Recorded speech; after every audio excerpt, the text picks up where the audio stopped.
Coucou, moi c'est Margot, j'ai 20 ans. Je suis actuellement en 3e année d'études supérieures en design de mode et j'habite à Lyon.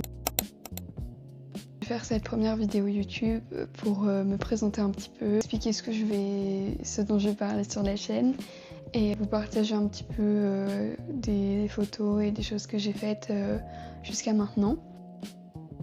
Donc l'idée c'est de vous partager les projets que j'ai faits et ceux que je vais faire plus tard. Je vais finir bientôt mon année en 3e année, du coup en fin mars. Donc c'est vrai que je vais pas avoir un gros contenu à mettre par rapport à ce que je fais directement en cours.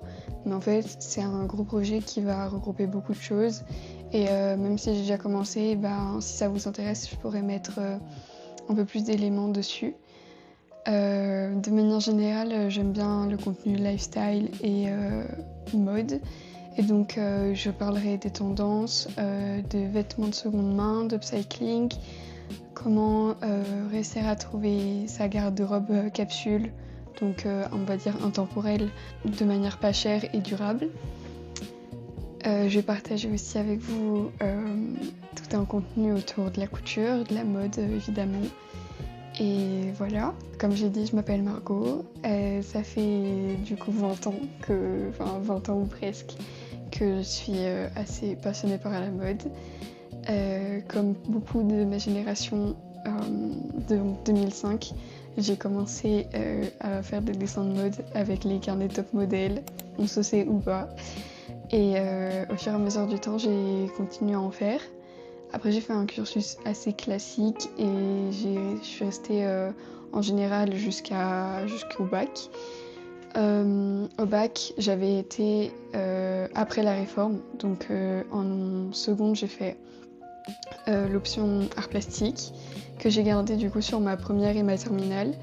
Et après, j'ai pris donc en première l'aspect ANC, art plastique et géopo, enfin histoire géopo. Et en terminale, j'ai gardé géopo et art plastique, plus l'option du coup. Donc ça revenait un petit peu à faire comme les bacs STD2A. Les bacs STD2A qui, dans mes souvenirs, ont genre 12 heures d'art plastique et j'en avais 9. Pour un bac général, ça va. J'ai toujours eu un cursus assez pointé sur l'art du coup. Et de manière générale, j'ai quand même globalement toujours été dans un milieu assez artistique. Ma mère fait de la photo.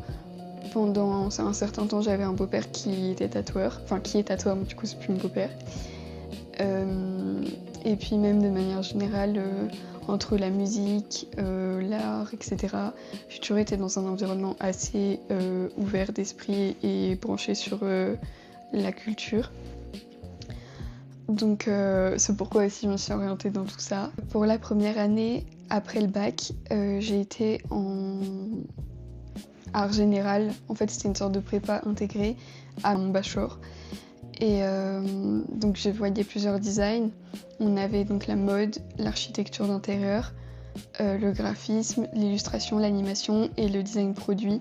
Donc produit, c'était autant le produit de mode que le produit mobilier ou quotidien. Enfin, c'est vraiment produit dans son intégralité. Et après, donc moi, je savais déjà que je voulais aller en mode, mais c'est vrai que je me suis dit que ça pouvait être intéressant de commencer avec des bases dans à peu près tous les designs. Donc voilà. Au final, non. Honnêtement, c'est vrai que j'aurais préféré commencer directement en mode, mais bon, c'est pas si grave. J'ai pu rattraper, on va dire, ce que j'avais raté en 2e année. Donc après, spécialité en 2e année, donc mode générale. Et mon bachelor est orienté stylisme-modélisme. Donc le stylisme, en fait, c'est toute la partie qu'il va y avoir en amont de la production des vêtements. Donc en fait, il va y avoir la création, la recherche de tendances, les plans de collection. Donc quand on va créer toute une collection pour par exemple la saison printemps-été ou automne-hiver. Et donc il va y avoir tout un travail collaboratif. Donc dans une entreprise, il peut y avoir un ou plusieurs stylistes. Et pareil, il peut y avoir un ou plusieurs modélistes. Les modélistes tout le temps en contact avec les stylistes.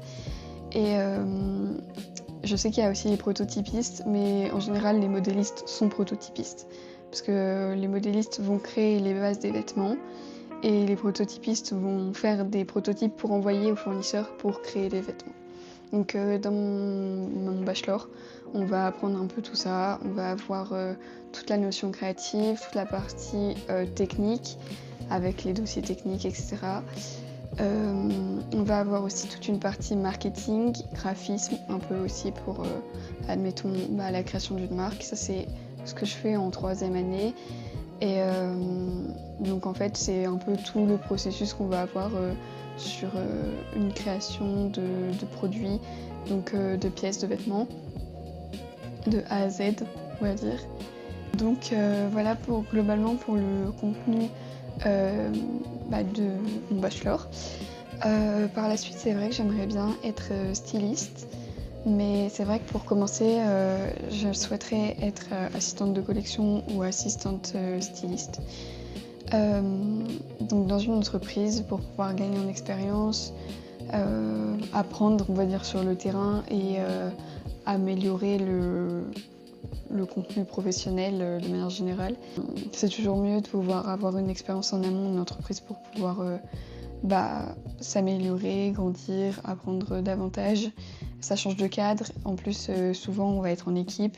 C'est vrai que quand on est dans ce bachelor, on va faire 2-3 workshops. Ça, j'en parlerai un peu plus aussi si vous voulez. N'hésitez pas à poser des questions de manière générale si jamais il y a des choses que j'ai oubliées ou d'autres choses que vous souhaitez apprendre ou pour lesquelles vous êtes curieux ou curieuse. Voilà, donc c'est vrai que dans l'idéal, c'est ça que je voudrais faire, mais de manière générale, ça reste quand même majoritairement axé sur le stylisme et pas trop le modélisme. C'est pas forcément mon domaine de prédilection. Mais bon, c'est pas grave, on fait avec. Et à terme, l'idée ce serait d'être styliste à mon compte, de pouvoir soit travailler avec des entreprises émergentes, donc des petits créateurs qui souhaiteraient faire des collections, des particuliers ou autres en fait. En dehors du travail que je pourrais faire en tant que freelance ou micro-entrepreneuse, ce serait d'ouvrir ma marque de vêtements. Donc je vais mettre un petit peu des inspirations d'ambiance du thème et de mes inspirations, de ce que j'aimerais faire. Par rapport à l'ambiance générale, pas forcément pour les pièces elles-mêmes, mais pour l'ambiance générale. Voilà, je pense que j'ai fait à peu près le tour. Comme je l'ai dit, n'hésitez pas si vous avez des questions, mettez-les dans les commentaires, je me ferai un plaisir d'y répondre. Puis j'espère que ça vous a plu, que vous serez curieux, curieuse de voir la suite. Ce sera tout pour cette première vidéo et bisous!